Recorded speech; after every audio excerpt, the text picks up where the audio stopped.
دیکھو دعا جو ہے نا، دعا اس میں اصل ہے انفرادی. اجتماعی دعا میرے لیے تو مانگنا بڑا ہی مشکل کام ہے. خیر، مانگ لینی چاہیے، کبھی کبھار لوگوں کو سیکھنے کا موقع مل جاتا ہے. لیکن اجتماعی دعا کے موقع تو کبھی کبھار ہی آتے ہیں نا. آپ مجھے ایک بات بتاؤ، جب کسی سے قرضہ مانگنے کے لیے جاتے ہو، کسی ذاتی ضرورت سے لیے جاتے ہو، تو کیا بھونپو ہاتھ میں لے کے جاتے ہو؟ اس کو بھونپو کہتے ہیں نا، وہ جو اسپیکر ہوتا ہے. یہ پوری قوم کو لے کے جاتے ہو، جا کے چھپڑ میں اس سے لجاجت کرتے ہو بیٹھ کے کہ یار تو حالات دیکھ رہے، غربت مہنگائی کہاں پہنچی ہوئی ہے، یار تھوڑا کچھ روکڑا شوکڑا دے دے. ایسا ہی ہوتا ہے کہ نہیں ہوتا؟ تو دعا کا جو اللہ نے اصول بتایا ہے قرآن مجید میں، ادعوا ربکم تضرعا وخفیہ، اپنے رب کو پکارو عاجزی کے ساتھ اور چپکے سے. تو دعائیں کرنا سیکھیں. مسئلہ سارا مسلمان کے ساتھ یہ ہے کہ اس کا ہر ایک کے ساتھ کنیکشن. جی بیٹا، اچھا اچھا، میں پڑھ لوں دعا کے لیے، ٹھیک ہے جی. مسئلہ مسلمان کے ساتھ یہ ہے کہ اس کا اللہ تعالیٰ سے کنیکشن کیا ہو گیا ہے؟ کمزور. اسی سے سارے مسائل کھڑے ہو رہے ہیں.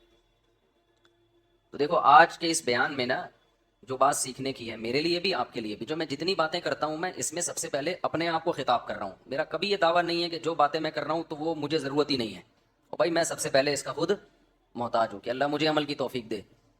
اس لیے میرے یہ بیان نہیں ہوتے، یہ تکرار ہوتی ہے. مل بیٹھ کے کچھ نصیحت کی باتیں شیئر کر لیتے ہیں جو ہم سب بھولے ہوئے ہیں، مجھ سمیت. آپ کہہ سکتے ہیں جب مل بیٹھ کے باتیں شیئر کرتے ہیں تو پھر نیچے بیٹھ کے گپ شپ لگائیں، اوپر کیوں بیٹھے ہوئے ہیں؟ تو وہ اس لیے بیٹھا ہوں اوپر کہ نظر آ جاؤں سب کو میں آرام سے. نیچے بیٹھوں گا تو نظر نہیں آؤں گا، اس لیے مجبوری میں اوپر بیٹھا ہوں. میں سمجھتے ہیں اس لیے نہیں بیٹھا کہ میں نصیحت کرنے والا ہوں تو میں کو بہت نیک آدمی ہوں، تو میں چونکہ بڑا آدمی ہوں تو میرا مقام بہت عظیم انسان ہوں میں.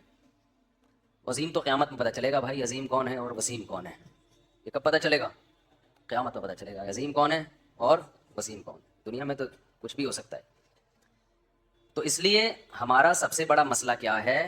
آج جو ڈپریشن، اسٹریس، بیماریاں، پریشانیاں، ناکامیاں اور ٹینشنیں، ان کی بڑی وجہ یہ ہے کہ ہمارا اللہ سے کنیکشن کیا ہو گیا ہے؟ کمزور. بعض لوگوں کا تو بالکل ہی ختم ہو گیا ہے.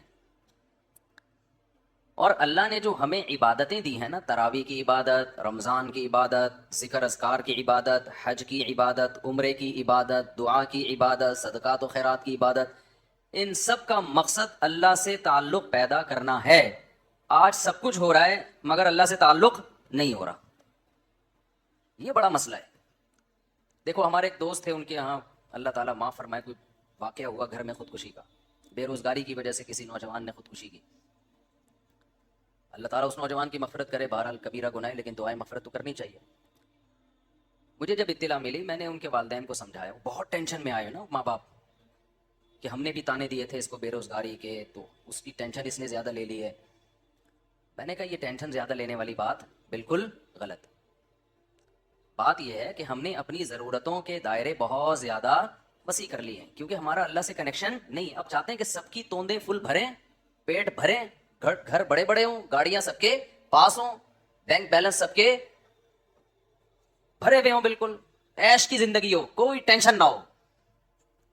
اللہ تو ہے ہی نہیں نا بیچ میں. اللہ بیچ میں ہے ہی نہیں کہ اصل کامیابی ہے کہ خدا خوش ہو ہم سے. وہ تو ہے ہی نہیں، وہ تو مقصد ہی نہیں ہے. تو جب دولت کو باپ بنا کے، شہرت، عزت، خواہشات کو باپ بناؤ گے تو میرے بھائی کھمبوں سے ہی چپکو گے. پھر جا کے کوئی کھمبے سے چپکے گا، کوئی زہر پیے گا، کوئی نہیں بھی پیے گا نا تو ڈپریشن سے مرے گا، وہ برین ہیمریج سے مرے گا ڈپریشن میں. صحابہ کے پاس جو ہے نا 24 گھنٹے میں ایسے حالات بھی آئے ہیں کہ 24 گھنٹے میں ایک کھجور ہے کھانے کے لیے. وہ تو ٹینشن اور ڈپریشن کی گولیاں بھی نہیں کھا رہے تھے اس وقت. ایسے حالات آئے نا جنگوں میں کہ 24 گھنٹے میں کیا کھایا. ایک صحابی نے جب بتایا نا کہ ہم 24 گھنٹے میں پتہ نہیں 2-3 کھجوریں کھاتے تھے. لوگوں نے کہا اس میں گزارا کیسے ہوتا تھا؟ انہوں نے کہا ہم سوچتے تھے جب یہ بھی نہیں ملتی تھی، جب ایک کھجور ملتی تھی ہم ان دنوں کو یاد کر کے 2 کھجوروں پہ خوش ہوتے تھے. لوگوں نے کہا بھائی جب ایک کھجور ملتی تھی اس پہ کیسے ٹینشن ختم ہوتی تھی؟ انہوں نے کہا ہم اس دن کو یاد کرتے تھے جب کھجوروں کی گٹلیاں چوسا کرتے تھے، کھجور بھی کھانے کو نہیں ملتی تھی. آج کباب پراٹھے کھا کے کھمبے پہ لٹکتا ہے جا کے. ٹینشن سے جو مرتا ہے نا خودکشی کرتا ہے. پہلے پیٹ بھرے گا، کھائے گا، نرم بستر پہ لیٹے گا، رات اس نے نرم بستروں پہ گزاری ہوگی.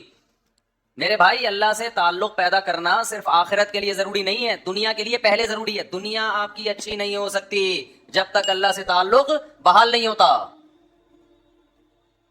ہم نے سورہ یوسف پوری پڑھ لی. یعقوب علیہ السلام کی ساری زندگی ٹینشنوں میں گزری ہے. ان ٹینشنوں میں ساری زندگی کیا کرتے رہے ہیں؟ صرف دعائیں مانگتے رہے ہیں. حالانکہ دعائیں بظاہر قبول ہوتی ہوئی نظر بولو نہیں آ رہی. دعائیں قبول ہی نہیں ہو رہی ہیں بظاہر. یہ کیسی قبولیت ہے بھائی دعا کی؟ جب اللہ نے ایک خوبصورت بیٹا دیا، اس کو خواب آیا، خواب سے لگا کہ یہ پیغمبر بنے گا، تو یعقوب علیہ السلام نے اسی وقت سے دعائیں مانگنا شروع کر دی. اے اللہ اس کو زمین کا لوگوں کا امام بنا. جو تو نے نعمت کی ہے نا میرے دادا ابراہیم پر، اے اللہ وہ نعمت مکمل کر میرے بیٹے یوسف کے ذریعے، اس کو بھی نبی بنا. اس وقت سے دعائیں مانگی ہوں گی کہ نہیں مانگی ہوں گی؟ نظر بس سے بچنے کے لیے بھی دعائیں مانگی ہوں گی. بہت خوبصورت بیٹا تھا، اے اللہ اسے حاسدوں کے حسد سے بچا، مانگی ہوں گی کہ نہیں مانگی ہوں گی؟ بھائی بولو کیا ہو گیا؟ یہ دعا بھی مانگی، اے اللہ اسے حاسدوں کے حسد سے بچا. اتنا خوبصورت بیٹا ہے یہ، اتنا نیک بچہ ہے یہ، لیکن سارے کام بظاہر کیا ہو رہے ہیں؟ الٹے.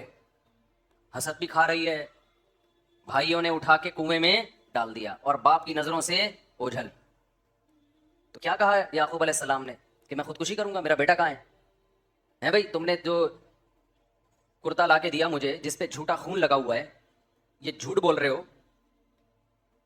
اور پھر مسلسل ڈپریشن ٹینشن میں جاتے جاتے بالآخر خدا نہ خواستہ کوئی خیال آیا ان کے دل میں خودکشی کا. وہ کیا کر رہے ہیں بھائی؟ فصبر جمیل. میں کیا کروں گا بھائی؟ صبر، کیونکہ میرے پاس تو کوئی تحقیق کا ذریعہ بھی نہیں ہے کہ تم سچ کہہ رہے ہو کہ جھوٹ کہہ رہے ہو. دعا بظاہر قبول ہونے کے بجائے کیا ہو رہی ہے؟ رد ہو رہی ہے. کوئی مایوسی کی بات نہیں کی یعقوب علیہ السلام نے. اے اللہ میں تجھ سے کیا مانگ رہا تھا اور تو میرے ساتھ کیا کر رہا ہے؟ تو مجھے ٹینشنیں دے رہا ہے، مجھ سے کیا گناہ ہوا ہے؟ اور ایسا بھی نہیں کہ یعقوب علیہ السلام نے روحانی علاج والوں سے رابطہ کیا ہو، بے شرم لوگوں سے، کیونکہ یہ بڑے بے شرم ہیں. اچھے اچھے گھر جادو ٹونے کے نام پہ ان بے شرموں نے تباہ کیے ہیں. جادو ہے، ٹونا ہے، فلانا ہے، ڈمکانا ہے، جو اصل کام کرنے کا ہے اس سے یہ کیا کر دیتے ہیں؟ آپ کو ہٹا دیتے ہیں. یعقوب علیہ السلام اللہ سے کیا کر رہے ہیں؟ دعائیں مانگ رہے ہیں. وہ دعا کیسے قبول ہو رہی ہے؟ یوسف علیہ السلام مصر میں بجائے کنویں سے نکلنے کے مصر کے بازاروں میں، بول لو نا کیا ہو گیا، فروخت ہو رہے ہیں. پھر دوسرا بیٹا بھی گیا تھوڑے دنوں کے بعد، ایک ملنے کے بجائے بنیامین بھی چلا گیا. رو رہے ہیں جو غیر اختیاری چیز ہے، رو رہے ہیں غیر اختیاری ہے نا. تو بچوں نے کیا کہا کہ آپ ابھی تک یوسف کو یاد کر کے رو رہے ہیں؟ کیا فرمایا؟ انما اشکو بثی وحزنی الی اللہ. میں اپنے غم کس کے سامنے بیان کرتا ہوں؟ اللہ کے سامنے. اللہ کے سامنے تو بیان کیا جائے گا غم.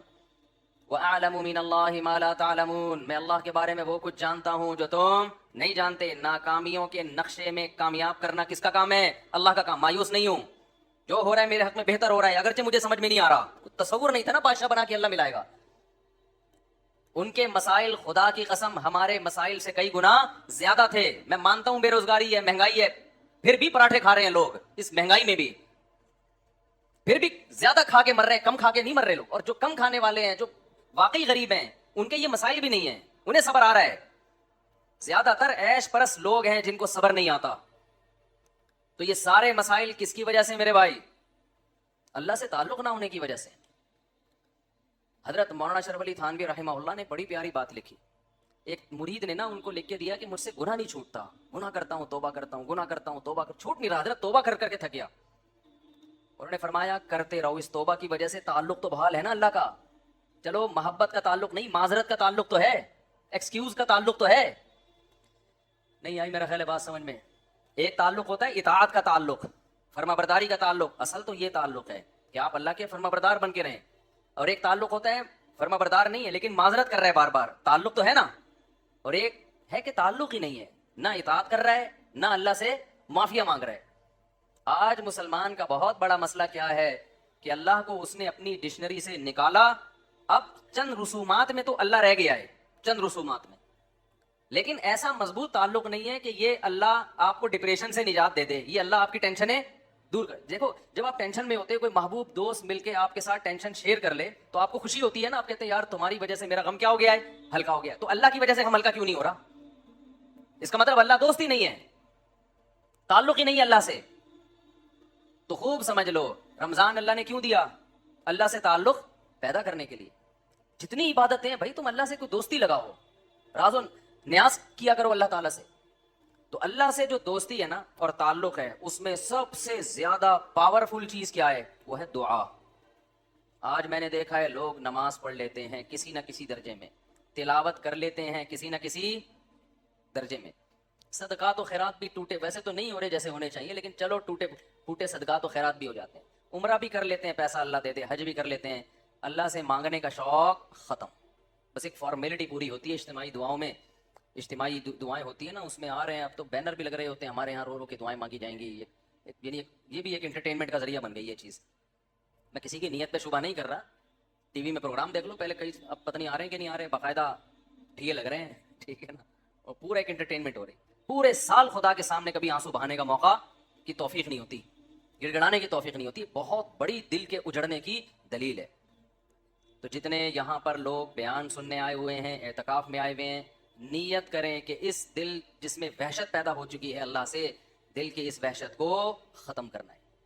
میں جب حضرت مفتی رشید احمد صاحب رحمہ اللہ سے بیعت ہونے کے لیے گیا تو حضرت نے ہمیں کچھ معمولات بتائے، وہ معمولات آپ نے نہیں کرنے ہیں، آپ کہیں کون سے معمولات ہیں، وہ میں بھی بتاتا ہوں، لیکن وہ آپ کے کرنے کے نہیں، اس کی وجہ بھی بتاؤں گا کیوں نہیں ہے۔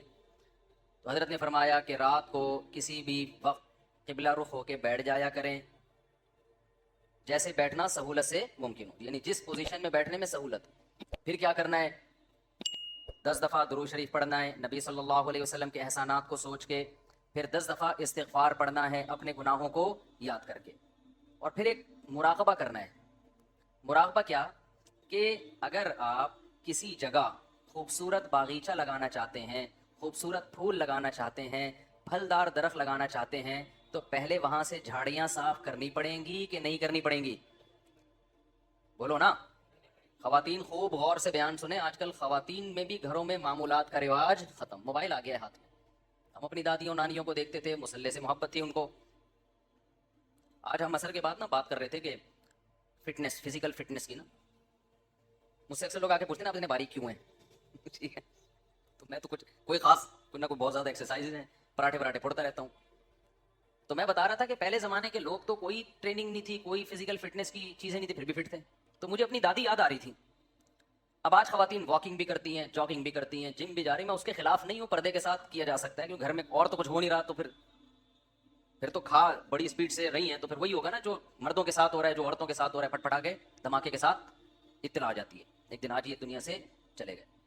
لیکن ہم جب پرانی عورتوں کو دیکھتے ہیں، اپنی دادیوں نانیوں کو، تو انہوں نے تو ایک ایک تخت پہ پوری پوری عمریں گزار دی۔ میں اپنی دادی کو، میں نے میرا خیال ہے 20 سال دیکھا ہے، 20 سال اپنی دادی کے ساتھ گزارے، تو 20 سال سے میں ان کو تخت پہ ہی دیکھ رہا تھا۔ ایک تخت تھا، شاید ان کو جہیز میں 1903 میں ملا ہو کہیں، یا 1904-05 میں کہیں جا کے ملا ہو، اس کے اوپر ایک چادر تھی، اس کے اوپر ایک دری تھی، اس کے اوپر ایک اور چادر تھی، اس کے اوپر ایک اور دری تھی، ایک دری کے نیچے کیلا رکھا ہوا ہوتا تھا، دوسری دری کے نیچے کوئی پیسے ویسے رکھے ہوئے ہوتے تھے، ان کے مختلف چیزیں تھیں، پان بھی کھاتی تھی، وہ تھا سروتا ہوتا تھا نا، تو یہ لفظ ڈکشنری سے غائب ہو رہے ہیں، سروتا نہیں ہوتا وہ جو کاٹنے والا، پھر چھوٹا سا پان ہوتا تھا، تمباکو لگایا اور رکھ لیا۔ اسی تخت پہ میں نے ان کو دیکھا، 20 سال انہیں گزارے، اور 85-90 سال کی عمر میں ان کا انتقال ہوا ہے۔ نہ کوئی واکنگ تھی، نہ کوئی جاگنگ تھی، نماز، تسبیحات، تھوڑا بہت غیبتوں میں ٹائم گزرتا تھا، اللہ معاف فرمائے وہ غلط تھا۔ زیادہ ٹائم کس میں گزرتا تھا؟ نماز میں۔ روزے رکھتی تھیں شوال کے، رمضان میں کئی قرآن ختم ہو جاتے تھے، حالانکہ نظر کمزور ہو گئی تھی، اتنے موٹے موٹے چشمے لگا کے قرآن پڑھے جا رہے ہیں۔ میں حیران ہوں آج کل عمریں کتنی چھوٹی ہو گئی ہیں۔ بات کیا ہے بھائی؟ کسی نہ کسی درجے میں اللہ سے تعلق تھا، ٹینشنیں نہیں تھی، ڈپریشن نہیں تھی جو یہ ہے، ان کی ڈپریشن ہے اللہ سے دعائیں مانگ کے ختم۔ انہوں نے بہت سارے غم بھی دیکھے، جوان جوان موتیں دیکھی ہیں۔ مجھے دادی نے بتایا کرتی، پتہ نہیں کتنے میرے بچے پیدا ہو کے فوت ہوئے ہیں۔ آج عورت کا ایک بچہ فوت ہو جائے نا، اتنا شور شرابہ، اتنا رونا پیٹنا چیخنا کہ شوہر کا دل کرتا ہے کہ وہ بھی فوت ہو جائے، اتنی ٹینشن ہوتی ہے اس کو۔ غموں کا برداشت کرنا اور برداشت کرنے کی طاقت اور قوت ختم، کیونکہ اللہ سے تعلق کیا ہو گیا ہے؟ ختم۔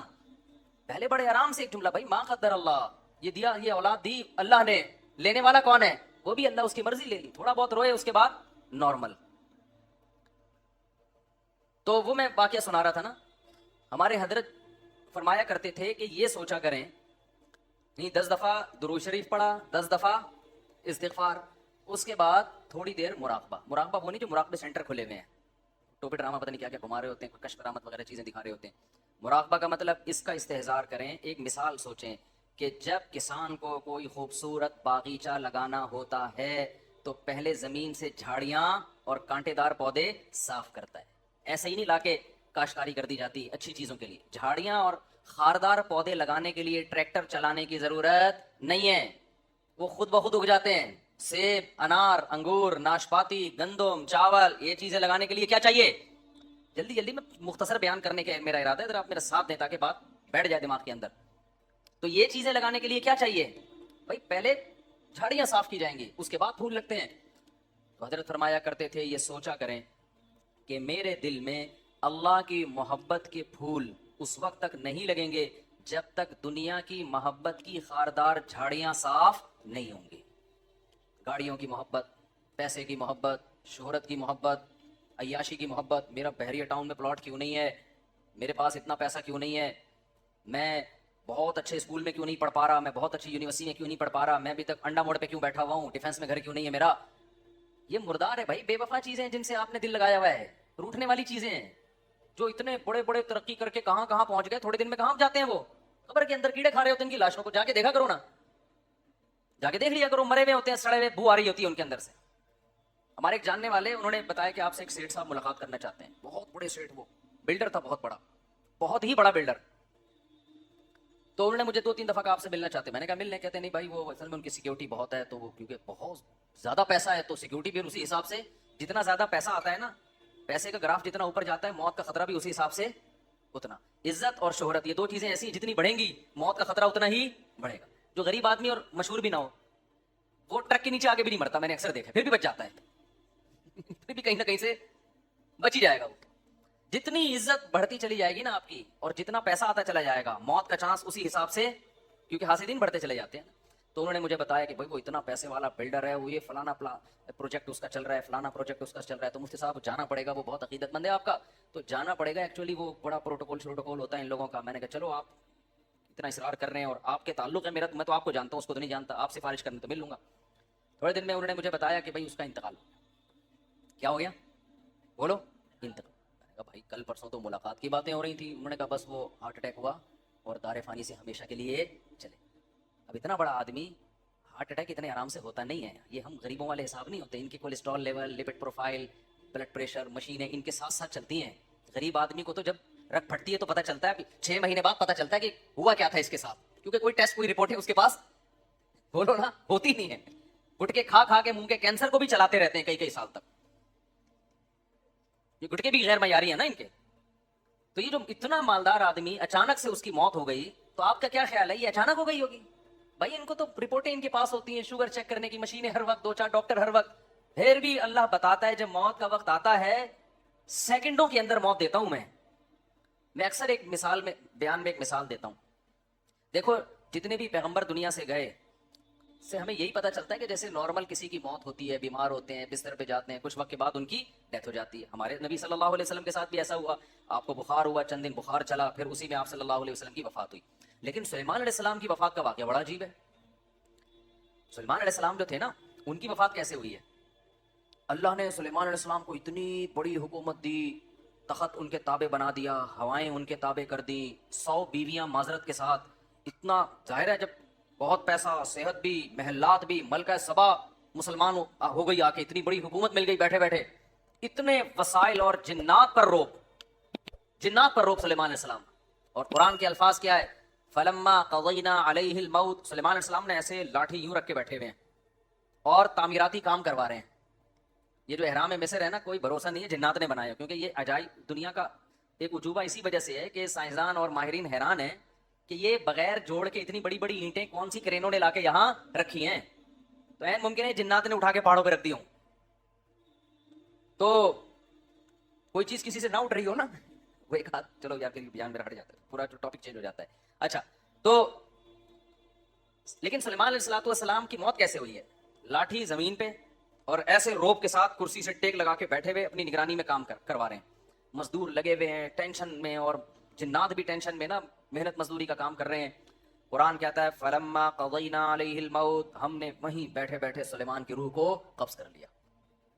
انبیاء کے ساتھ معاملہ یہ ہوتا ہے کہ کہ موت کے بعد پیغمبروں کا جسم خراب نہیں ہوتا، نہ ان کے جسم میں ذرہ برابر بھی کوئی تبدیلی آتی ہے، بالکل موت کے بعد ایسے لگتے ہیں جیسے زندہ ہیں، کوئی ان کے چہرے پہ تبدیلی نہیں آتی، ہزاروں سال گزر جائیں، لاکھوں سال گزر جائیں، اللہ نے پیغمبروں کے جسموں پہ نا، مٹی پہ پیغمبروں کے جسموں کو حرام کر دیا ہے۔ تو اب سلیمان السلام ایسے بیٹھے ہوئے ہیں اور آپ کی موت واقع ہو گئی، جنات لگے ہوئے ہیں کہ وہ سمجھ رہے ہیں کہ یہ کیا ہے، زندہ ہیں۔ قرآن کہتا ہے کہ دیمک نے ان کی لاٹھی کو کھانا شروع کیا زمین میں، دابۃ الارض تاکل من ساتا، وہ زمین کا کیڑا جو تھا نا، وہ کھاتے کھاتے جب وہ بیلنس آؤٹ ہوئے تو سلیمان السلام دھڑام سے زمین پہ گرے۔ تبینت الجن، جنات کو پتا چلا وہ بھائی یہ کیا ہو گیا۔ اب سوال پیدا ہوتا ہے، اے اللہ تیرے اتنے محبوب پیغمبر جن کی تو اتنی تعریفیں کر رہا ہے اور تو نے ان کو دنیا میں ایسی حکومت دی، قرآن کہتا ہے کہ نہ ان سے پہلے ایسی حکومت کسی کو ملی نہ ان کے بعد ملے گی ایسی حکومت، اتنے وسائل، اتنی دولت، اتنی پاورفل ریاست، اتنے وسائل، 100 بیویاں کسی کو مل سکتی ہیں؟ اویلیبل ہی نہیں ہے مارکیٹ میں، مل سکتی ہیں کیا ہے بھائی؟ لوگ ایک ایک کے لیے کنوارے چھڑے چھاٹ ترستے پھر رہے ہیں بیچارے، اور میرا خون پیتے ہیں آ کے کوئی رشتہ بتا دے۔ تو میں کہتا ہوں یا تو رشتہ آئے گا، نہیں تو صبر کرو، پھر فرشتہ آئے گا، دونوں میں سے ایک کام لازمی ہوگا۔ تو جب فرشتہ آئے گا تو پھر جنت کی حوروں سے ملا دے گا، پھر وہاں لائف کو انجوائے کرنا، زیادہ ٹینشن مت لو۔ تو ایسا کیا کیوں اللہ نے سلیمان علیہ السلام کے ساتھ؟ کیا حکمت تھی اس میں؟ بھائی اللہ یہ بتانا چاہتا ہے کہ ٹھیک ہے سلیمان کو میں نے خوش ہو کے دنیا دی ہے نا، لیکن میں تمہیں یہ بتانا چاہتا ہوں کہ یہ دنیا میں کسی کو ناراض ہو کے دوں یا خوش ہو کے دوں، چھیننے میں چند سیکنڈ بھی نہیں لگتے ہیں، اصل آخرت ہے۔ جب سلیمان کو دنیا اتنی دے دی اللہ نے اور چند سیکنڈ میں پوری دنیا ایک دم میں واپس لے لی، تو میں اور آپ کس کھیت کی مولی ہیں؟ ہم سمجھے جی میں نے اپنا گھر بنایا، اپنا خود میں نے دروازہ لگایا اس میں، اب میں کرائے کے گھر پہ نہیں رہتا، اب یہ میٹر بھی میرے نام کا ہے، اس پہ اترا رہے ہیں آج کل لوگ نا، میرا اپنا گھر ہے کہ کرائے ورائے پہ نہیں رہتے ہم، میری اپنی گاڑی ہے، اور رکشے والا میرا رکشا ہے، صرف تم، اس کے پیچھے لکھا ہوتا ہے نا فخر سے، اور اس رکشے پہ اس کو اتنا فخر ہے چپل لٹکائی ہوئی ہے کہ نظر نہ لگے اس کو۔ تو بھائی ٹرک کو نظر لگی تھی تو یہ رکشا بنا تھا، اب اس کو کیا مزید کیا نظر لگے گی؟ تو میرا گھر، میرا بنگلہ، میری گاڑی، ہر آدمی اسی بیوقوف اسی چکر میں لگا ہوا ہے۔ بھائی ہماری ضرورت 2 وقت کی روٹی ہے، بھائی 2 وقت کی روٹی مل گئی، جسم کسی بڑی بیماری سے محفوظ ہے، اس کے بعد اگر آپ ٹینشن لے رہے ہو نا دنیا کی، تو یہ آپ کی کھوپڑی کا فالٹ ہے، یہ اس کی علامت نہیں ہے کہ اللہ کی طرف سے آپ پر مصیبتیں آ رہی ہیں۔ مصیبتیں کہاں آ رہی ہیں؟ صبح بھی کھانے کو ملتا ہے، شام کو بھی کھانے کو ملتا ہے، لوگ کہتے ہیں خالی کھانا ہی تو ضرورت نہیں ہے، جھوٹ بولتے ہیں لوگ، صرف کھانا ہی ضرورت ہے ہماری، باقی ساری آپ کی بنائی ہوئی ضرورتیں ہیں۔ جب بھی یہ بات کرو نا لوگ کہتے ہیں مولویوں کو دیکھو صرف کھانا ہی تھوڑی ضرورت ہے، صرف رات گزارنا ہی تھوڑی ضرورت ہے، تو کیا ضرورت؟ مسافر کو تو کھانا چاہیے اور سفر میں ٹائم پاس کرنے کے لیے اچھی سیٹ چاہیے نا، کہ اس میں آرام سے سو سکوں، کمر سیدھی کر سکوں۔ اب اکانومی کلاس میں آپ کمر سیدھی نہیں کر سکتے آپ جب تک برتھ کا انتظام نہ ہو، لیکن اس میں بھی لوگ کر لیتے ہیں۔ آپ اکانومی کلاس میں ٹرین میں بیٹھو، چادریں لگا کے سو رہے ہوتے ہیں، اس میں جھولے بھی مل رہے ہوتے ہیں، تو ضرورت کا خود ہی انتظام کر لیتے ہیں نا۔ تو بھائی ہمیں بھی رات کو سونے کے لیے کوئی سوٹیبل جگہ مل جائے اور صبح اور شام ہمارا پیٹ کسی طریقے سے پورا نہ بھی بھرے، 1/3 بھی بھر جائے نا، جو ضروری ہے بس بہت ہے۔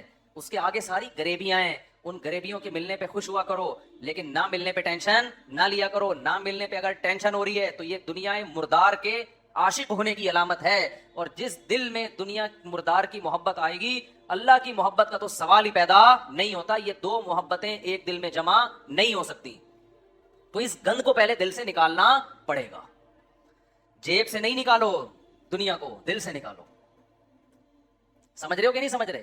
جیب سے کا مطلب ہے سب کچھ لٹا دیا جا کے، نہ نہ نہ، دل سے نکالو۔ جیسے جب آپ سفر کرتے ہو نا ٹرین میں یا بس میں، تو دل میں اس ٹرین اور بس کی محبت نہیں ہوتی، لیکن اس کو استعمال بہرحال کر رہے ہوتے ہو آپ کے پاس، سہولت کی چیز ہے یار، پیسے زیادہ ہوں گے تو جہاز میں چلا جائے گا آدمی، محبت تھوڑی کرتا ہے کہ اتنا اچھا جہاز ہے تو میں نے یہیں بیٹھا رہنا ہے، مجھے اٹھنا ہی نہیں یہاں سے۔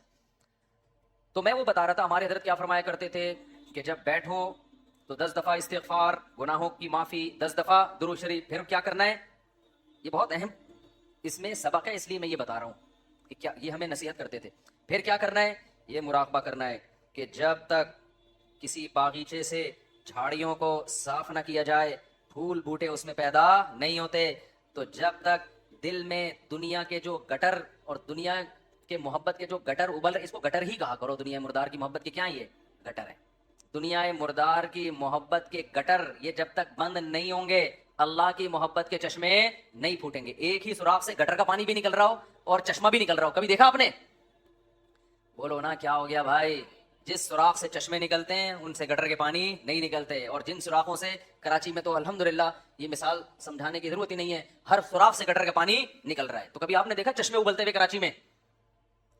تو جس دل میں دنیائے مردار کے گٹر کا پانی ابلتا ہو، اس دل میں اللہ کی محبت کے چشمے نہیں پھوٹ سکتے۔ تو یہ حضرت فرماتے تھے یہ مثال سوچیں۔ کیوں سوچیں؟ آگے بتا رہا ہوں میں، پھر ایک اور مثال سوچیں، اور یہ ہمارے سب اکابر بتاتے رہے ہیں، صرف ہمارے حضرت کی بات نہیں ہے۔ دوسری کیا مثال؟ کہ جب سفید کپڑوں کو نیل لگایا جاتا ہے اس میں چمک پیدا کرنے کے لیے، تو پہلے میل کچیل کو صاف کیا جاتا ہے، ڈائریکٹ نیل نہیں لگا دیا جاتا ورنہ عجیب سا لگے گا۔ پہلے اس کا میل اتارا جاتا ہے، اس کے بعد اس میں برائٹنس پیدا کرنے کے لیے، اٹریکشن پیدا کرنے کے لیے، اس گند اور میل کچیل کو دور کرنے کے بعد پھر اس کو نیل کے پانی میں ڈبویا جاتا ہے، پھر کیسا اجلا اجلا اور چمکتا ہوا نظر آتا ہے وہ۔ تو جب تک دل میں اللہ کے غیر کی محبت کا گند صاف نہیں ہوگا، اللہ کی محبت کے نیل سے دل چمکدار نہیں ہوگا۔ یہاں تک کھوپڑی شریف میں بات آ گئی ہوگی میرا خیال ہے۔ پھر حضرت فرماتے تھے پھر اس کے بعد کیا کرنا ہے؟ ابھی تو یہ سوچنا ہے نا، سوچنے کے بعد کیا کرنا ہے؟ پھر اس کے بعد قبلہ رخ بیٹھ کے لا الہ الا اللہ کی ضرب لگانی ہے۔ آپ لوگ یہ کام نہ شروع کر دیں، وجہ میں بتاؤں گا آخر میں۔ لا الہ کرتے ہوئے کیا کرنا ہے؟ دائیں طرف سر کو لے کے جانا ہے، اور توجہ یہ کرنی ہے کہ دل سے لا الہ کا مطلب کوئی معبود نہیں، کوئی محبوب نہیں، کوئی بھی نہیں ہے۔ دل سے کیا کرنا ہے؟ سب کو نکال کے باہر الا اللہ، پھر واپس گردن کو لانا ہے اور دل پہ چوٹ مارنی ہے، کس کی؟ الا اللہ، لا الہ الا اللہ، لا الہ الا اللہ، کوئی نہیں ہے صرف کون ہے؟ اللہ۔ تو اس کوئی نہیں میں نا یہ سارا گند نکالنا ہے، گاڑی بھی نہیں ہے، یہ بنگلہ بھی نہیں ہے، یہ پیسہ جس پہ رالیں ٹپکتی رہتی ہیں ہر وقت، اور کسی کو کوئی معشوق ہو اس کو بھی نکال دو اسی بہانے، موقع اچھا ہے، پاگل ہو رہا ہے اس کے پیچھے، اپنی صحت خراب کر رہا ہے، اپنا ایمان خراب کر رہا ہے۔ تو لا الہ دل سے باہر، الا اللہ صرف کون؟ اللہ۔ جو بار بار یہ ذکر ہوتا ہے نا، لا الہ الا اللہ، لا الہ الا اللہ، لا الہ الا اللہ، لا الہ الا اللہ، لا الہ الا اللہ، آہستہ آہستہ ذہن بننا شروع کہ میرا معبود اور میرا محبوب کون ہے؟ الا اللہ، بس اللہ ہے۔ اس پہ میرا خیال ہے کسی کو علمی لحاظ سے اشکال ہو سکتا ہے، بھائی اس حدیث، اس ذکر کا اور اس اسٹائل کا قرآن و سنت میں کوئی ثبوت، اس ذکر کا تو ہے لا الہ الا اللہ کا، اس اسٹائل کا تو کوئی ثبوت نہیں ہے۔ تو خوب سمجھ لیں کہ بطور علاج جب کوئی چیز کی جاتی ہے نا، اس کو تصوف میں شغل کہا جاتا ہے، ایک ہوتا ہے ذکر، ایک ہوتا ہے شغل۔ تو جو بطور علاج کے جو چیز کی جاتی ہے، مائنڈ بنانے کے لیے کی جاتی ہے، اس کے لیے ثبوت کی ضرورت نہیں ہوتی، اس کے لیے ثبوت کی ضرورت نہیں ہوتی۔ اس کو سنت اگر کوئی سمجھے گا تو پھر کیا ہے؟ پھر یہ بدعت عمل ہے بھائی، قرآن و سنت سے اس انداز کا کوئی ثبوت نہیں ہے، لیکن ایک چیز تجربے سے ثابت ہو جائے کہ اس کا فائدہ ہو رہا ہے، اور فائدہ ہو کے وہ چیز حاصل ہو رہی ہے جو اللہ چاہتا ہے، تو پھر اس کے لیے ثبوت کی ضرورت نہیں ہے۔ ہاں اگر یہ اجتماعی سطح پہ لوگوں کو بلا بلا کے یہ سیٹ اپ شروع ہو جائے نا، تو پھر یہ بدعت کا ذریعہ ہونے کی وجہ سے کیا ہوگا؟ پھر ناجائز ہو۔ تو آپ یہ کام نہ کریں، کوئی بدعت نہ بن جائے نہیں، لیکن ایک کام آپ لازمی کر لیں، جو میں نے اتنا لمبا چوڑا آپ کو یہ پورا طریقہ بتایا نا، آپ یہ نہ کریں یوں یوں گردن، بعض لوگوں کے فرما بھی ٹیڑھا ہو جاتا ہے اس سے، یوں یوں کرنے کے بعد پھر اٹھ ہی نہیں پا رہے نا، وہ ایسے ہی ہو گیا۔ تو یہ کام نہ کریں، بدعت کا کوئی ذریعہ نہ بن جائے، جب تک کسی شیخ سے باقاعدہ اصلاحی تعلق نہ ہو اور اس کی ہدایات اور رہنمائی نہ ہو، خود سے یہ کام نہ کریں، ایسی چیزوں سے بدعتیں پھر پھیلتی ہیں سوسائٹی میں۔ تو آپ نے کیا کرنا ہے؟ اللہ سے تعلق بحال کرنا ہے نا، تو اس کے میں طریقے بتا رہا ہوں آپ۔ روزانہ صبح اور شام میں لا الہ الا اللہ کے ذکر کا معمول بنانا ہے، 10 دفعہ کم سے، دیکھو تبلیغ والے تسبیح بتاتے ہیں، تیسرا کلمہ 100 دفعہ، 100 دفعہ استغفار، 100 دفعہ درود شریف، صبح بھی اور شام بھی۔ اصل تو یہ ہے، کیونکہ تیسرے کلمے لا الہ الا اللہ خود بخود آ گیا ہے، میں اس سے بھی آسان پیکج بتا رہا ہوں۔ اصل تو وہ ہے جو تبلیغ والے بتاتے ہیں، میں کیا بتا رہا ہوں اس سے بھی، کہ یار وہ نہیں ہوتا تو لا الہ الا اللہ بیچ میں سے نکال لو نا، اسی کا وظیفہ پڑھ لو، اسی کو پابندی سے پڑھ لو۔ تو جتنے یہاں مرد اور خواتین آج بیان سننے کے لیے آئے ہیں، آج سے عزم کریں کہ ہم نے روزانہ کم سے کم 100 مرتبہ صبح اور 100 مرتبہ شام لا الہ الا اللہ کا ورد کرنا ہے۔ اچھا ذکر میں اصل یہ ہے کہ آہستہ آواز سے کیا جائے، جہرن ذکر کو شریعت نے پسند نہیں کیا، لیکن اگر دل لگانے کے لیے، معنی اور مفہوم کا تصور دماغ میں بٹھانے کے لیے کوئی ہلکی آواز سے جہر کر لیتا ہے، ہلکی آواز سے بہت شور شرابہ نہ ہو، تو اس میں بھی کوئی حرج نہیں ہے۔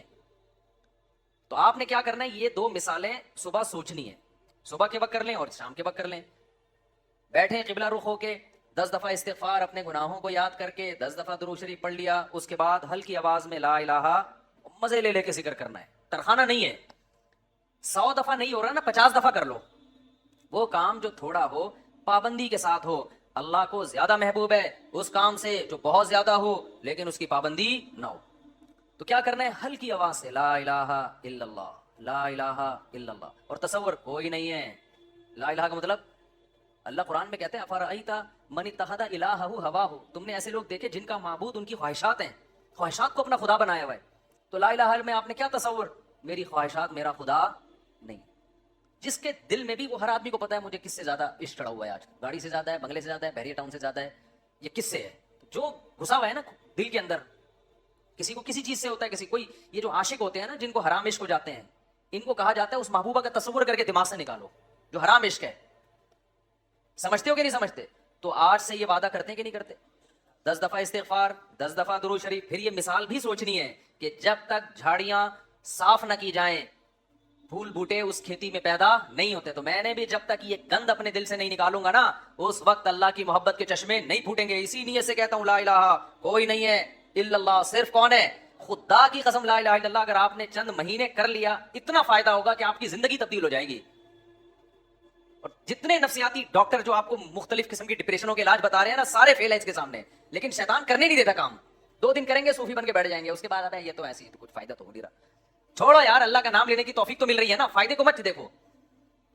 یہ نہیں دیکھنا کہ فائدہ ہو رہا ہے کہ نہیں, بس نام بھی اللہ کا لینے کی توفیق مل گئی تو یہ فائدہ بھی بہت ہے, لیکن ہوگا فائدہ انشاءاللہ. ایک کام یہ کرنا ہے پوری زندگی پابندی کے ساتھ. اور اگر کسی سے بیٹھا نہیں جاتا, بعض لوگ ایسے ہیں کہ ان کے اسپرنگ لگے ہوئے ہیں, وہ ایک جگہ بیٹھ ہی نہیں سکتے.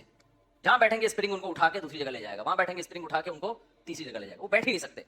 تو چلتے پھرتے کر لو یار, جس طرح آپ کا دل لگ رہا ہے, آپ کا دماغ معنی اور مفہوم کی طرف جا رہا ہے اس طرح کر لو. سمجھتے ہو کہ نہیں سمجھتے؟ نہیں بیٹھا جا رہا چلتے ہوئے کر لو, ڈرائیونگ کے دوران کر لو, لیکن ترجمہ اور مفہوم سوچ کے یہ ذکر کرنا ہے. سمجھتے ہو؟ دوسرا کام, اللہ سے تعلق بحال کرنے کے لیے روزانہ ایک ٹائم دعا مانگنے کا معمول بناؤ. اللہ سے گڑ گڑا کے دعا مانگا کرو, دل لگے یا نہ لگے. باتیں کرنا سیکھو. لوگ کہتے ہیں ہمارے پاس الفاظ ہی نہیں ہوتے دعا کے, آ جائیں گے آہستہ آہستہ, جب کرتے رہو گے نا الفاظ بھی اللہ سکھا دے گا. آدم علیہ السلام نے جب توبہ کی ہے, قرآن سے پتہ چلتا ہے ان کے پاس الفاظ نہیں تھے کہ اللہ سے کیسے توبہ کروں میں, پریشان تھے, توبہ کے الفاظ نہیں تھے. قرآن کہتا ہے فَتَلَقَّىٰ آدَمُ مِن رَبِّهِ, رب نے آدم کو سکھائے الفاظ کہ یہ الفاظ سے دعا مانگو. تو جب آپ اللہ کے سامنے گڑ گڑاؤ گے تو انشاءاللہ اللہ آپ کو الفاظ بھی سکھاتا رہے گا. دعا ہی میں ایک اور کام کرو, ایک کتاب آتی ہے مناجات مقبولہ. کیا نام ہے کتاب کا؟ مولانا اشرف علی تھانوی رحمہ اللہ تعالیٰ نے قرآن اور سنت میں صحیح حدیث میں جتنی دعائیں ہیں ان تمام دعاؤں کو ایک چھوٹے سے کتابچے میں جمع کر لیا. یہاں تک بات کلیئر ہو گئی؟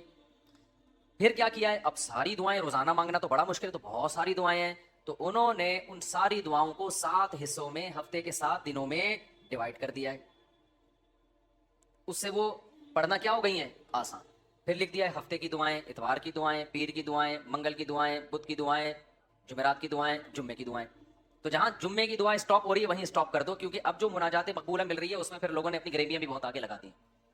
تو آپ نے یہاں میرا خیال ہے میں نے ساتھیوں سے کہا تھا رکھوائیں مناجات مقبولہ, کیونکہ بزنس نہیں ہے, پتہ چلا مفتی صاحب منجن بیچ رہے ہیں, کتابیں بیچ بغیر پروفٹ کے, یہاں میرا خیال ہے مل جائے گی ہے. تو میں نے بولا تھا سب کے لیے لے کر آؤ, بس یہ تو اللہ ان سب کو ہدایت دے. کل سے میں چیخ رہا ہوں کہ لوگ زیادہ ہوں گے, مناجات مقبولہ بہت زیادہ تعداد میں ہونی چاہیے تاکہ سب لوگ خریدیں. جی چلیں, آپ یہاں 150 ہوں گے اعتکاف والوں کے لیے, لیکن کسی کو فری پھوکڑ میں نہیں دینا ہے. فری والا کام ہمیشہ اس کا کوئی فائدہ نہیں ہوتا, پیسے خرچ کر کے لینی ہے, کوئی پروفٹ نہیں ہے. باقی لوگ بنوری ٹاؤن سے بھی ملتی ہے, ہر جگہ سے مل جاتی ہے, ٹھیک ہے نا. وہ کتاب خواتین بھی رکھیں, مرد حضرات بھی گھر میں رکھیں. اس سے فائدہ کیا ہوگا, ویسے الگ سے بھی دعا ہاتھ اٹھا کے اخپل طریقے سے مانگیں, رٹے رٹائے الفاظ نہ ہو, آپ کے اپنے الفاظ ہوں. اور دوسرا, اس دعا کو بھی روزانہ پڑھنے کا معمول بنائیں. اس سے فائدہ کیا ہوگا, اس میں قرآن و سنت کی جتنی دعائیں, پیغمبروں کی دعائیں ہیں, اللہ نے جو دعائیں ہمیں خود سکھائی ہیں, وہ ساری ایک ہفتے میں آپ مانگ لو گے. تو یہ کوئی کم فضیلت ہے؟ بہت بڑی فضیلت ہے. اور پھر ایک اور خاندانی فائدہ ہوگا, جب آپ وہ پابندی سے پڑھنے کا معمول بناؤ گے نا, تو 6-7 مہینے, سال کے بعد جا کے وہ ساری دعائیں آپ کو یاد ہونا شروع ہو جائیں. ایک وقت آئے گا آپ کے سینے میں دعاؤں کا بہت بڑا ذخیرہ ہوگا. تو معمول بناؤ گے کہ نہیں بناؤ گے؟ مناجات مقبولہ خریدیں. اس کا یہ مطلب نہیں کہ الگ سے دعائیں نہیں, وہ الگ سے مانگنی ہے. کتنے کام ہو گئے؟ 3 کام. چوتھا کام دعا, وہ تو میں پہلے بتا چکا ہوں. یہ تیسرے کام میں آ گیا. چوتھا کام آپ نے کیا کرنا ہے؟ روزانہ کم سے کم 1 پارے کی تلاوت کرنی ہے. موبائل سے جان چھوٹے گی نا. لوگ کہتے ہیں پھر بھائی سارا دن موبائل میں لگے رہتے ہیں, تو موبائل نہیں ہو تو کیا کریں؟ تو یہ کام کریں گے تو پھر تھوڑا بہت موبائل کے لیے وقت بھی آپ کو مل جائے گا. تو پہلے اپنے آپ کو اچھے کام میں بزی تو کریں نا. تو کیا کرنا ہے؟ روزانہ 1 پارہ قرآن کی تلاوت. اگر آپ اٹک اٹک کے پڑھتے ہیں, 1 پارہ پڑھنا بہت مشکل ہے, تو ٹائم کر لیں کہ میں روزانہ آدھا گھنٹہ قرآن مجید کی تلاوت کروں گا. یہ بھی مشکل لگ رہا ہے تو زیادہ فنٹر بننے کی ضرورت نہیں ہے, آپ کہیں 25 منٹ کروں گا. یہ بھی مشکل لگ رہا ہے تو کوئی بات نہیں, 20 منٹ پہ لے آئیں. یہ بھی مشکل لگ رہا ہے 15 منٹ پہ لے آئیں. یہ بھی مشکل لگ رہا ہے آپ صرف 10 منٹ میں تلاوت کروں. کوئی ٹینشن نہیں, زیادہ کے چکر میں نہ پڑیں. شیطان کیا کہتا ہے, تو بہت نیک آدمی, یہ 10 منٹ سے کیا ہوتا ہے, سارا مسئلہ یہاں سے خراب ہوتا ہے. آپ 10 منٹ بیٹھ جاؤ قرآن لے کے. وہ 10 منٹ جو پابندی کے ساتھ ہو, اس 2-3 گھنٹے کی تلاوت سے بہتر ہے جس میں 2 دن بہت بڑا ولی اللہ بنا ہوا ہے, اس کے بعد مارکیٹ سے شارٹ ہو گیا. آئی بات سمجھ میں؟ تو روزانہ کیا کرنا ہے؟ تلاوت کا معمول بنانا. کتنے کام ہو گئے؟ 4. 5واں کام کیا کرنا ہے آپ نے؟ دیکھو قرآن میں تہجد کی اتنی زیادہ فضیلت اللہ نے بیان کی ہے نا, کہ ایسا لگتا ہے کہ جو جنت میں جائیں گے وہ تہجد تو پڑھتے ہی ہوں گے لازمی. یعنی قرآن سے ایسا لگتا ہے, کہیں بھی ایسا نہیں ہے کہ جنتیوں کی صفت بیان کی اور تہجد کا اس میں تذکرہ نہ ہو. تو ہمت کر کے نا رات کو 2 سے 4 رکعتیں کم از کم پڑھنے کا معمول بنا لو. اور اس 4 اور جو دعا کرو گے نا, وہ اسی 4 رکعتوں کے بعد, وہ جو ایک معمول میں نے بتایا نا دعا کا, کیونکہ سب سے زیادہ قبولیت کا وقت کون سا ہے؟ رات کا آخری سے. تو ہماری خواتین کو بھی ان چیزوں کا اہتمام کرنا چاہیے اور ہمارے مردوں کو بھی. آپ دیکھنا انشاءاللہ زندگی میں آہستہ آہستہ زبردست تبدیلی آنا شروع ہوگی, سکون آنا شروع ہوگا گھروں میں, اطمینان. ایک دم سے نہیں ہو جاتا سب کچھ, تھوڑا سا اللہ سے کنیکشن بحال ہونا شروع ہوگا. اور یہ تو ہے یعنی یہ فرائض واجبات کے بعد کی بات کر رہا ہوں. اور دوسرا جو اللہ کے مخلوق کے حقوق ہیں, ان میں سب سے بڑا حق یہ ہے کہ مخلوق پہ پیسہ خرچ کیا جائے. انگریزوں والے اخلاق سے کچھ بھی حاصل نہیں ہوتا. لوگ تعریفیں کر دیتے ہیں بہت اچھے. گورا کیا کرتا ہے؟ مسکراتا بہت ہے, وہ کبھی غصہ نہیں آئے گا اس کے. اچھی بات ہے, یہ کوئی بری چیز نہیں ہے. روکنا نہیں نکلتا اس کی جیب سے. بات آ رہی ہے سمجھ میں؟ بھائی بس یہ کہہ کے بیان ختم کر رہا ہوں. گورا پتہ ہے کیا ہے؟ بہت اچھا ہے. کیوں؟ جب آپ سے ملے گا نائس ٹو میٹ یو, آپ سے مل کے مجھے خوشی ہوئی. جب بات کریں گے مسکرا کے, اچھی بات ہے, حدیث میں آتا ہے مسکرا کے بات کرنا صدقہ. کبھی کسی سے لڑیں گے نہیں اور بڑے تمیز سے سب کچھ. روکڑا نہیں نکلتا گورے کی جیب سے. آپ جو دیکھ رہے ہیں بل گیٹس وغیرہ بہت زیادہ پیسہ ان کے پاس ہے, تو یہ جو کر رہے ہوتے ہیں نا, یہ ان کے چونی اٹھنی ہوتی ہے. سمجھتے ہو؟ یہ جو اتنا خود ٹرسٹ میں دے رہے ہوتے ہیں, یہ ان کی چونیاں اٹھنیاں ہیں. تو ٹھنڈی نئی جنریشن کو تو ٹھنڈی کا مطلب ہی نہیں پتا کیا ہوتی ہے. نئی جنریشن جو ہے نا کچھ دنوں میں کہے گی کہ ہمارے ابا نا, ابے تو غریب آدمی, صرف 5,000 کا نوٹ تجھے جیب خرچی میں ملتا ہے, تجھے شرم نہیں آتی؟ 5,000 کی یہ ویلیو ہونے والی ہے تھوڑے دنوں میں. تو خیر, اللہ تعالیٰ نے ہمیں حکم دیا ہے وفی اموالہم حق للسائل والمحروم, ان کے مالوں میں جو ضرورت مند لوگ ہیں ان کا حق ہے. ایسے صدقات و خیرات کیا کرو جیسے گورا ٹائم پہ ٹیکس دیتا ہے. ان کے یہاں ٹیکس کی بڑی ویلیو ہے. اچھا شہری ہے, ٹیکس میں ڈنڈی نہیں مارتا. ہم ٹیکس بھی دیں گے لیکن ہم اپنے رشتہ داروں پہ, غریبوں پہ, ضرورت مندوں پہ ایسے تجوریوں کا منہ کھولیں گے کہ گویا یہ اللہ کی طرف سے ہم پہ ٹیکس ہے. کنجوسی ختم کرو معاشرے میں. زکات دیتے ہوئے جان نکل رہی ہے, حالانکہ کتنی تھوڑی سی زکات ہے یار, کتنی تھوڑی سی زکات ہے. بیٹیوں کے نام ہو رہا ہے زیور تاکہ زکات نہ دینی پڑے. خوشی خوشی دو یار, سال میں ایک دفعہ ایک اسلام کا رکن ادا کرنے کا موقع مل رہا ہے, اسے بڑھا کے دیا کرو. 2.5% ہے, ہم 5% دیں گے جی, غریبی دے. اللہ بھی تو ہمیں ضرورت سے زیادہ دے رہا ہے کہ نہیں دے رہا؟ جتنا اللہ کے ذمے ہمارا رزق ہے وہ تو 2 روٹی ہے, صبح اور ایک شام, اور بالکل فٹ فاٹ رہتا ہے. لیکن اللہ پراٹھے بھی کھلا رہا ہے.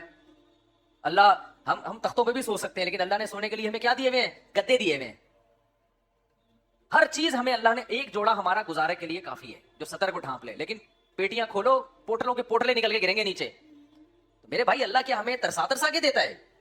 ہماری ضرورت سے کئی گنا زیادہ. تو جب اللہ ہم سے مانگتا ہے تو ہمیں بھی چاہیے اللہ کے لیے اپنے ہاتھ کو کھلا رکھیں. تو جتنے خواتین یہاں بیٹھی بیان سن رہی ہیں, جتنے مرد, ہر مہینے معمول بنائیں کچھ نہ کچھ اماؤنٹ پابندی سے صدقہ کریں گے, اور اپنے بچوں کو سکھائیں. یہ بچوں کو پتہ ہے آج کل کیا سکھایا جا رہا ہے؟ بیٹا پیسہ پیسہ جو ہے نا, اس میں کبھی کمپرومائز نہیں کرنا. ہر وقت ان کے سامنے دولت کی باتیں, پیسے کی باتیں, دولت کی باتیں, پیسے کی باتیں, بزنس کی باتیں. لہذا جس بچے کو جاب نہ ملے وہ کھمبے سے لٹک کے مرتا ہے. پھر وہ بچے کو توکل کی باتیں کرو, بیٹا پیسہ ویسا کچھ نہیں ہوتا, ٹھیک ہے اللہ نے ہمیں بہت دیا لیکن یہ سب کچھ نہیں ہے. اصل عمل ہے. اصل کیا ہے؟ عمل ہے. قارون جب اپنے خزانوں کے ساتھ نکلا تو غریبوں نے کہا پیسہ ہی سب کچھ ہے. اہل علم نے کیا کہا؟ بھائی یہ کچھ بھی نہیں ہے, اصل عمل ہے. یہ اہل علم نے کہا نا, قرآن میں کئی بار بتا چکا. تو اپنے بچوں کو سکھاؤ بیٹا پیسے کسی کی دولت دے کے رالے مت ٹپکانا. اصل کیا ہے؟ عمل ہے. صدقہ خیرات, یہ پیسے والا اگر صدقہ خیرات کرتا ہے تو بہت اچھا, نہیں کرتا تو بیٹا یہ پیسہ ببالے جان ہے. تو بچپن سے ان کو عیدیاں دیا کرو تو ان کو بولا کرو کہ کچھ صدقہ کرو اس میں سے. ہماری حضرت تو فرمایا کرتے تھے جب فقیر کو پیسہ دینا ہو نا بچے کے ہاتھ سے دلواؤ, تم دے کر آؤ جا کے, تاکہ اس کو پیسہ دینے کی عادت پڑے. اپنے بچوں کے سامنے اپنی بہنوں پہ خرچ کیا کرو, اپنے رشتہ داروں پہ خرچ کیا کرو, تاکہ ان کو بھی بڑے ہو کر عادت پڑے کہ ہم نے بھی کیا کرنا ہے, اپنے بہن بھائیوں پہ خرچ کرنا ہے. ابا مر رہا ہوتا ہے, وصیت کر رہا ہوتا ہے میری بیٹیوں کا خیال کرنا, اگلا بول رہا ہے تو نے کون سا اپنی بہنوں کا خیال کیا کبھی زندگی میں؟ دادا یہی حسرتیں لے کے دنیا ہے, ان کی بہنوں کی تو وراثتیں کھا کے بیٹھا ہوا ہے ابا ہمارا, پھوپھیوں کی وراثتیں کھا کے, ہوتا ہے نا ابا نے سارا وہ اسی سے تو چل رہا ہے. تو بھائی دل بڑا کرو گے تو اللہ بھی کیا کرے گا, ہاتھ اپنے بڑھے گا. اور دل کنجوس کرو گے نا, بچا بچا کے گلک لا کے دیے ہیں بچوں کو, گلک میں میرے اللہ کا بڑا فضل ہے, جب میں بچپن میں گلک رکھتا تھا نا تو مجھ سے 2-4 دن تک چلا ہی نہیں جاتا تھا وہ, اس کے بعد لات مار کے توڑتا تھا, بھائی جا کلفی کھا, آئس کریم کھا. یار ہم جاتے تھے ٹافیاں کھا رہے ہوتے تھے اور پتہ نہیں کون سی چھالیاں اور سوف, ہم سے ہوا ہی نہیں یہ کام, اللہ نے بچایا ہمیں اس لعنت سے. اب گلک یار ایک ٹینشن ہے بھائی, مجھے کلفی کھانے کا بھی دل چل رہا ہے, دل چل رہا ہے, اور پیسے میں چمنی کس میں ڈال رہا ہوں, گلک میں. ٹینشن ہے یار, کھاؤ, کل کس نے دیکھی ہے, اسراف نہ کرواؤ کہ بھیک مانگ مانگ کے کھانا شروع کر دے لوگوں سے. لیکن بچوں کا دل کیا کرو, جب عیدیاں دیا کرو بیٹا بھائیوں کو بھی کھلانا, باہر دوستوں کو بھی کھلانے والا بند, کھانے والے دنیا میں بہت ہیں, پھوڑنے والے کیا ہیں, بہت ہیں, کھلانے والے کم ہیں. اللہ کی عادت کھانا ہے یا کھلانا ہے, تو اللہ کو پسند بھی کون ہے, کھلانے والے. اور خوب سمجھ لو, زیادہ سے زیادہ غریب ہو جاؤ گے نا, لوگ کہتے ہیں بھائی غریب نہ ہو جائیں, حدیث میں آتا ہے سب سے بہتر صدقہ وہ ہے تأمل الغنا وتخشى الفقر, جس صدقے میں تمہیں ڈر لگے کہ کل میں غریب نہ ہو جاؤں, اور صدقہ نہ کرنے میں امیدیں ہوں کہ مالدار ہو جاؤں گا. اس کنڈیشن میں جو صدقہ کیا جائے گا وہ کیا ہے, سب سے بہتر. ایسا نہ ہو کہ حاتم تائی کی قبر پہ جا کے لات مار دیں اور سب چیریٹی کر کے کل بھیک مانگنے آئے ہیں مجھ سے چندہ. تو میں تو موٹیویشن کے لیے کہہ رہا ہوں, لیکن جو کنجوسی مارکیٹ میں چل رہی ہے وہ مسلمانوں کا کلچر نہیں ہے, یہ ہم لوگوں نے غیر مسلموں سے سیکھی ہیں یہ چیزیں. نہ وہ تو بیوی پہ خرچ کر رہے ہیں, نہ وہ اولاد پہ خرچ کر رہے ہیں, وہ تو 2 بچے پیدا کم وقت اس لیے کر رہے ہیں 2 سے زیادہ نہ ہو کہ خرچ نہ کرنا پڑ جائے ان کے اوپر. تو جس کم وقت کی یہ سوچو کہ اپنی اولاد کے لیے, اولاد پیدا کرنے کے لیے تیار نہ ہو کہ خرچ کرنا پڑے گا, ان سے کیا سخاوت کی امیدیں لگاؤ گے بھائی آپ, وہ آپ کو سخاوت سکھائیں گے. خرچ کرنے کا سب سے بہترین محل تو ماں باپ اور اولاد ہیں, انہی کے لیے تو انسان کماتا ہے. کوئی بات نہیں, پیدا ہوں گے کھلائیں گے, کوئی بات نہیں. اور بچے کہیں نا کہ ابا کھانے کو روٹی نہیں ہے, بیٹا روٹی ضروری نہیں ہے, اللہ پیٹ ضرورت کا, ہمارے نبی کو تو 40 دن روٹی نہیں ملتی تھی, کوئی ضروری نہیں ہے, جتنی ضروری ہے اتنی اللہ دے دیتا ہے. باقی اللہ زیادہ دے رہا ہے تو شکر ادا کرو, نہیں دے رہا تو کیا کرو. آج لوگ کہتے ہیں غربت کی وجہ سے نا لوگ ڈپریشن میں جا رہے ہیں, خودکشیاں ہو رہی ہیں. بھائی غربت کی وجہ سے نہیں, تربیت نہ ہونے کی وجہ سے ہو رہا ہے یہ. پہلے بھی غریب ہوتے تھے لیکن مائیں سکھاتی تھیں, باپ سکھاتے تھے, بیٹا آج روٹی ہے ٹھیک ہے, اور نہیں ہے تو کیا ہے, صبر کرو. میں ایک واقعہ سنا کے بس بیان کو سمیٹتا ہوں. ایک بزرگ کا واقعہ ہے کہ ان کے پاس نا ایک طالب علم پڑھا کرتا تھا. پہلے زمانے میں کیونکہ وسائل بہت کم ہوتے تھے دینی مدرسوں کے پاس, طلبہ بہت سے بھوک میں پڑتے تھے. تو ایک طالب علم تھا, وہ اب کبھی مدرسے میں روٹی مل رہی ہے کبھی نہیں مل رہی. تو وہ بزرگ تھے, وہ بھی اسی کے ساتھ جب بھوکے رہتے, جب روٹی ہے تو ٹھیک ہے, بھوکے نہیں ہے تو کھا لیا, چلو جی روٹی ہے تو کھا لیا. امام ابو یوسف جو امام ابو حنیفہ کے شاگرد ہیں نا, پتہ نہیں کتنے سال انہوں نے صرف دہی اور سوکھی روٹی پہ گزارا کیا, پھر جا کے علم حاصل کیا ہے. اگر اس طرح کے ان کو تربیت دی جاتی کہ کامیاب وہ ہے جو پراٹھے پھوڑ رہا ہے اور یہ کھا رہا ہے, تو وہ تو ابو یوسف تھوڑی بنتے. پھر وہ قاضی القضاء, اسلامی دنیا کے جو سب سے پہلے مسلمان جج تھے نا, سب سے بڑی آبادی پہ, وہ امام ابو حنیفہ کے شاگرد ابو یوسف رحمۃ اللہ علیہ تھے. وہ پیڑے کھا کے نہیں بنے ہیں, وہ سوکھی روٹیاں کھا کے. مولانا طارق جمیل صاحب کی آج لوگ عیش و عشرت دیکھتے ہیں, کئی مہینے ابلے ہوئے چاولوں پہ گزارا کیا ہے. تو وہ جو بزرگ تھے نا, ان کے شاگرد نے کیا کہا, جب کھانا ہوتا نا تو کھلا دیتے, جب کھانا نہیں ہوتا تو وہ بزرگ کہتے کہ بیٹا آج ہم اللہ کے مہمان ہیں, آج ہم کیا ہیں, آج اللہ کھلائے گا. مطلب ہے کہ کوئی کھانے کا انتظام اللہ کھلائے گا, کہ یہ مطلب ہوتا ہے کہ کوئی انتظام, بس اللہ تسلیاں دے گا, یعنی صبر کی توفیق دے. تو ویسے ہی ہوتا ہے. ایک دن وہ بیچارہ بیٹھا ہوا, تو اس نے پوچھا کہ کھانا ہے, انہوں نے کہا ہے. تو وہ طالب علم رونے لگا. یہ تربیت کی بات بتا رہا ہوں آپ کو, آج کل یہ تربیت نہیں ہے. بزرگ نے کہا بیٹا آج تو کھانا ہے, آج تم رو کیوں رہے ہو. انہوں نے کہا کہ استاد جی آپ جب یہ کہتے تھے نا آج ہم اللہ کے مہمان ہیں, اس میں جو لذت تھی وہ کھانا کھانے میں نہیں تھی, کیونکہ آج اللہ کے لیے جب صبر کرنا پڑتا ہے تو اس کا اپنا مزہ ہے نا. روزے میں بھی تو ہم بھوکے پیاسے رہتے ہیں, لیکن اس کا ایک لطف ہے. یہ کس کے لیے رہتے ہیں, یہ اللہ کے لیے رہتے ہیں. ویسے کوئی ہمیں بھوکا پیاسا ادھر ہم رہ کے, تو ڈاکٹر کہہ کے تھک گئے, کم کھاؤ کم کو مانتا ہے, خود ڈاکٹر نہیں مانتا اپنی بات.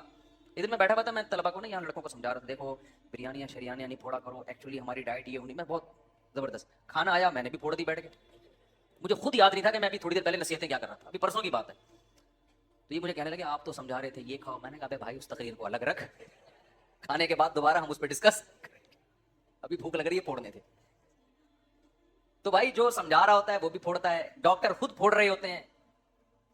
لیکن کیسے اللہ کے کہنے پر یار اللہ ہمیں توفیق دیتا ہے, پورا مہینہ کھانا پینا ایسا جام ہوتا ہے, ایک قطرہ حلق میں پانی کا نہیں اترتا. یہ خدا کے حکم کے بغیر ممکن نہیں ہے. تو اس کا اپنا ایک سکون ہے, ایک لذت ہے اس میں. ٹینشن تھوڑی اتنی انسان پال سکتا ہے, اس میں ایک خاص لذت ہے کہ کس کے لیے یہ اللہ کے لیے.